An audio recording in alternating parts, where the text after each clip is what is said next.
Dans le centre de l'Angleterre, une partie de football est organisée dans un collège.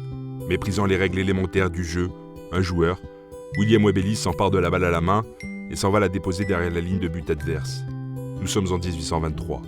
Nous sommes à rugby. Un sport est né. En presque 2 siècles, le rugby s'est exporté aux 4 coins du globe. Il a muté, s'est organisé, construit une identité, une famille, celle de l'Ovalie, puis s'est métamorphosé, médiatisé, mondialisé, puis professionnalisé. Les valeurs du rugby reprises par l'imaginaire collectif et vantées par tous sont-elles encore présentes aujourd'hui en France ? À quoi ressemble le rugby d'aujourd'hui ?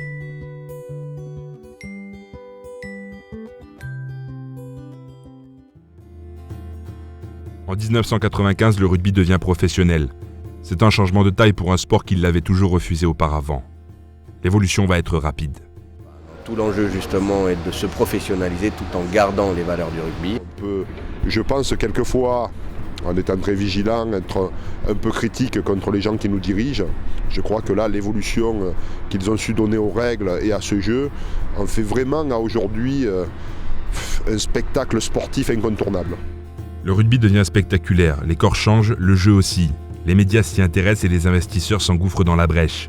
Le rugby, sport de copains, connu pour ses valeurs, son esprit de famille et son accessibilité à tous, change et mute dans un sport moderne de haut niveau. Plus ça va, plus les années passent et plus le rugby prend une dimension physique hors norme. On est plus dans le monde du spectacle pour attirer des spectateurs et des sponsors. L'évolution moderne du rugby a amené quelque chose de mieux. Maintenant, le rugby, vraiment, clairement, il est en train de s'ouvrir. Il s'épanouit. On sent vraiment qu'il y a un engouement. Face à cette montée en puissance, certains disent stop au diktat de l'argent qui envahit les pelouses du rugby professionnel. On ne parle plus de rugby et de valeurs, on parle de fric. Ça détériore quand même l'état d'esprit du sport.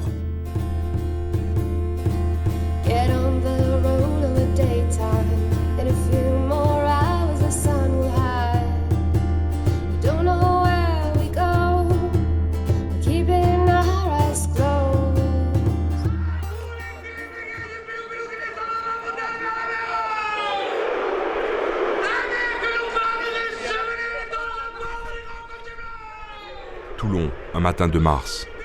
Le port se réveille doucement et le pilou-pilou, chant guerrier du rugby club toulonnais, résonne dans les rues encore endormies.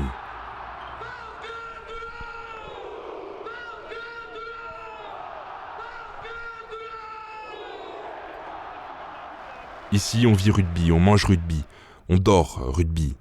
Toulon est un endroit à part, dans l'Ovalie française, coincé entre les footeuses, Nice et Marseille. Après un glorieux passé, 8 finales et 3 boucliers de Brennus, le dernier en 1992, le club s'est endormi avec la ville et ses années noires. Zonant dans la 2e division, le club renaît de ses cendres au milieu des années 2000. Changement d'actionnaire et de président, révolution sportive, arrivée de stars, le club entre dans une nouvelle ère, redonne le sourire aux Toulonnais, le rouge et le noir ressortent des placards. En 2013, le rugby club toulonnais, c'est le symbole parfait de la réussite du sport business. Un rugby moderne qui tend vers le sport professionnel du XXIe siècle. Quand sport rime avec argent et médiatisation, le RCT en est le parfait exemple. Aujourd'hui, un club qui n'a pas un environnement et un budget suffisamment important ne peut pas jouer les premiers rôles. Ça a complètement changé, c'est devenu une affaire plus que mercantile. Ça détériore un petit peu cet esprit de collectif, cet esprit d'équipe qui, au profit de ses intérêts particuliers. C'est en 2006 que l'homme d'affaires toulonnais Mourad Boudjelal pose son argent et ses valises à Mayol. Après avoir réussi dans l'édition, il devient le Jean-Michel Aulas du rugby français. On n'avait personne qui était capable de venir financer une restructuration du club. M. Boudjelal est arrivé, il y a mis des fonds personnels. Après, on peut le critiquer sur le fait qu'il ne vienne pas du rugby. Moi, la certitude, c'est qu'à l'heure actuelle, s'il n'avait pas mis ses billes dans le RCT, le club ne serait peut-être même plus en Pro D2. À l'époque, le président, c'est Éric Champ. Ancienne gloire du RCT des années 90, il cherche parmi les investisseurs du club le futur président, celui qui saura faire passer le club dans une nouvelle ère. J'ai compris assez rapidement que l'état d'esprit qui était le mien, de vouloir faire, entre guillemets, un peu à l'ancienne, avec des gens du cru, et ainsi de suite, n'était plus compatible avec ce que demandait le rugby aujourd'hui. Il fallait d'abord quelqu'un qui économiquement ait les moyens de pouvoir s'engager à titre personnel pour le club, ce qui n'est pas quand même facile, parce que la responsabilité, quand on est président pour les clubs, et la responsabilité notamment financière, elle est très très importante. Il fallait quelqu'un aussi, moi je souhaitais qu'il y ait quelqu'un qui ne soit pas un ancien joueur, parce que je pense que comme moi, il serait resté encore avec des idées, non pas anciennes, mais de vouloir faire jouer les Toulonnais. Au fil des années, Mayol voit débarquer une flopée de grands noms du rugby mondial. Et pour certains, cette nouvelle politique ne plaît pas. Le rugby se perd et les Toulonnais formés au club s'en vont. Certaines stars qui sont arrivées, qui ne se sont pas vraiment battues pour le club, qui sont battues plus pour eux-mêmes, pour pouvoir se revendre ailleurs. À côté, on a de très beaux exemples d'étrangers qui pour moi sont plus toulonnais que certains Toulonnais. Mais attention, moi je mets un feu rouge, attention de ne pas se brûler les ailes. Moi, je suis un vieux supporter, je suis un vrai Varois, un vrai Toulonnais. Et j'aimerais voir plus de vrais Toulonnais au lieu de savoir que Maestri joue à Toulouse, que Andreu joue à Castres et Ficou encore à Toulouse. Il serait mieux là au stade Mayol avec nous, quoi. Et notre maillot sur le dos. Le rugby club toulonnais tente de se faire une nouvelle histoire, celle du XXIe siècle. Et bien que l'argent régisse la vie du club, le public reste attaché aux valeurs identitaires et culturelles propres au club, à la ville et à la région, qui ont fait de Toulon une terre de rugby. Entre Rhône et Saône, Lyon. Capitale des Gaules, connue pour sa place Bellecour, la basilique de Fourvière ou encore la tour Pardieu, on en connaît surtout son nom olympique. Celui du football, champion de France à de multiples reprises dans les années 2000. Mais désormais, il faudra compter sur un autre olympique, celui de la section rugby du Loup, le Lyon Olympique Universitaire. Il est difficile d'imaginer que ce club a traversé le temps. Avec ses 2 titres de champion de France en 1932 et 1933, le club est l'un des plus vieux de France. S'inspirant de son cousin du football, le Loup a franchi depuis quelques années de nouvelles étapes pour atteindre le haut niveau. Ici, le club tente de s'imposer dans une ville où le rugby n'est pas encore coutume. L'histoire récente montre que le foot a pris la plus grosse place à Lyon. C'est une évidence et le palmarès de l'Olympique lyonnais parle pour lui, et avec cette titre de champion de France, forcément, on ne peut pas rivaliser pour l'instant. Cela étant, tout l'enjeu du rugby est de faire de Lyon une ville de rugby aussi. Ça ne veut pas dire qu'on prendra la place de qui que ce soit. À l'été 2012, les dirigeants réalisent un gros coup dans le monde de l'Ovalie. Ils recrutent 2 talents du rugby français en quête d'un dernier challenge. L'ancien capitaine du 15 de France, Lionel Nallet, et sa carrière exemplaire, mais aussi la star médiatique de ces dernières années, Sébastien Chabal.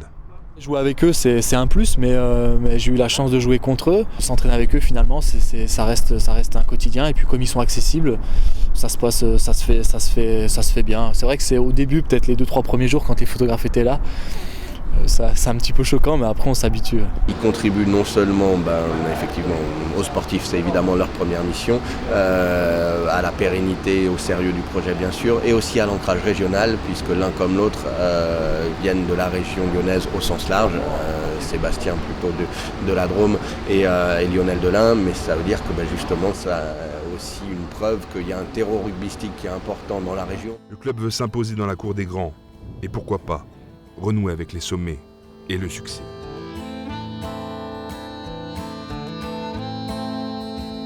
Un club fait figure d'irréductible gaulois dans le paysage rugbystique français. Pas de prime de match, tous bénévoles, bienvenue au Rhône Sportif, club amateur où le rugby reste fidèle à ses valeurs. Villeurbanne, un dimanche après-midi de février. La neige tombe sur le stade Firmin, nom de l'abbé qui a créé le club en 1921. Aujourd'hui, le Rhône Sportif, club de 5e division, reçoit son voisin Rieux. Un derby viril, mais correct. Après 92 ans d'existence, le club a su conserver les valeurs que l'on connaît du rugby. Convivialité, courage, esprit de famille. Ici, le rugby respire la vie. Ce rugby que les anciens aiment nous raconter. Pourtant, pas facile de s'imposer dans une cité dortoir, proche d'une grande ville. Aujourd'hui, ce qui fait vivre et ce qui fait qu'on a encore des joueurs qui viennent jouer dans notre club, dans le Rhône Sportif, qui ont envie et qui mutent chez nous, c'est par rapport à des valeurs. Et les valeurs de conquérant, de la conquête, de l'amitié, c'est ce qui nous fait c'est ce qui nous fait encore arriver des joueurs à notre niveau. Entrée de jeu, hein. Tout de suite, on se met dans le rouge. Entrée de jeu, on n'attend pas. Au Rhône Sportif, on le sait plus qu'ailleurs. L'argent ne fait pas le bonheur. Ici, on joue pour l'écusson cousu sur le maillot. Ce maillot pour qui les joueurs donnent tant chaque dimanche. À notre niveau, sans entraîneur payé, sans joueur payé, l'amour du maillot, c'est effectivement la chose qui fait que le club tourne, la chose qui fait que les écoles de rugby viennent nous voir, que nous on va les voir. Il y a une énorme différence entre en plein hiver, c'est un mardi soir à 19h, partir de chez soi après une journée de travail pour aller s'entraîner, alors que peut-être qu'on va traîner dans la boue pendant toute la soirée. C'est sûr qu'il faut une force supplémentaire qu'un homme qui est payé, qu'un joueur qui est payé professionnellement pour faire ça, bien sûr. Et c'est vrai que ça donne une force et une détermination qui est peut-être plus forte que ce qu'il peut y avoir au milieu professionnel. Le rugby, sport complexe dans sa compréhension pour les non-initiés, est connu de tous pour son esprit de famille. Comment ne pas créer de lien quand on voit la force d'un pack dans la mêlée ? 8 gaillards, liés pour ne faire qu'un. Le rugby est un sport de combat et si on combat tout seul, on perd. Donc il y a besoin d'avoir une solidarité. Donc s'il n'y a pas des liens d'amitié, au moins de respect d'amitié entre les joueurs et un esprit de solidarité, on ne peut pas. Le rugby, c'est un esprit d'équipe, une manière de vivre. Certains disent que c'est l'école de la vie. En 2012, le rugby français, c'est 450 000 personnes qui participent de près ou de loin à la vie d'un club. Loin des 2 millions de footballeurs ou du million de tennisman. Malgré tout, c'est un sport qui a fait sa place dans le système médiatico-économique français. Le rugby s'impose aujourd'hui comme l'un des sports les plus populaires. Mais avec la professionnalisation, le rugby s'est transformé. Entre le monde professionnel et le monde amateur, un fossé se creuse. Les règles diffèrent et créent un rugby à 2 vitesses. Je pense que le rugby professionnel est un monde, on est plus dans le monde du spectacle pour attirer des spectateurs et des sponsors. Donc je dirais que c'est un autre rugby d'ailleurs. On perd un peu de valeur, mais c'est le rugby qui devient comme ça, le rugby professionnel. Mais ils auront toujours besoin de petits clubs. Aujourd'hui, on a peur, on appréhende le rugby d'après. La professionnalisation a montré le nouveau visage du rugby. Celui d'un sport qui a su évoluer rapidement, mais avec son temps. Un rugby métamorphosé. Mais loin de savoir de quoi sera fait l'avenir. Il faut évoluer, quoi qu'il arrive. Le rugby a su le faire, l'a bien fait. Il faut qu'il évolue tout en gardant ses valeurs et tout en gardant cet ancrage dans les valeurs du métier, l'authenticité, la force, l'esprit d'équipe, la compétition et ainsi de suite, tout en se professionnalisant. C'est ce qui a été, le virage a été pris au début des années 2000. Je dirais qu'aujourd'hui, il n'y a pas à le juger, est-ce que c'est bien ou mal, c'est un fait et du coup il évolue vers le professionnalisme et de plus en plus. Malheureusement, avec l'évolution du rugby actuel, on se dirige de plus en plus vers l'individualité. Le rugby d'aujourd'hui a bien évolué. Je regrette, j'aurais bien voulu être plus jeune et pouvoir jouer au rugby actuellement. Alors, j'ai connu un rugby qui était plus un rugby de conflits, de coups, de mauvais coups et plus de guerre que de jeu. Faire du professionnalisme, je suis pour, mais il faut mettre des règles qui séparent l'amateurisme et le professionnalisme. Ils sont obligés de composer. Un dépend de l'autre et l'autre dépend de l'un. Le rugby, dans les écoles, dans le business, on parle de réseau, et ainsi de suite. Je pense que le rugby, j'emploierai pas un terme qui commence par un M et qui est italien, dans le bon sens du terme, dans le sens noble du terme, mais je crois que c'est un vrai réseau de gens qui s'aiment et qui ont envie de s'entraider. Alors à la fois sur le terrain, mais aussi à l'extérieur du terrain. Certains sports ont perdu leur esprit.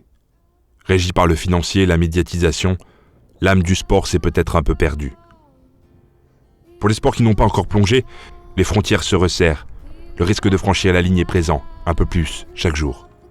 Alors dans ce monde-là, le rugby saura-t-il conserver ses valeurs et sa proximité ? Le rugby d'aujourd'hui y parvient avec difficulté. Mais qu'en sera-t-il du rugby de demain ?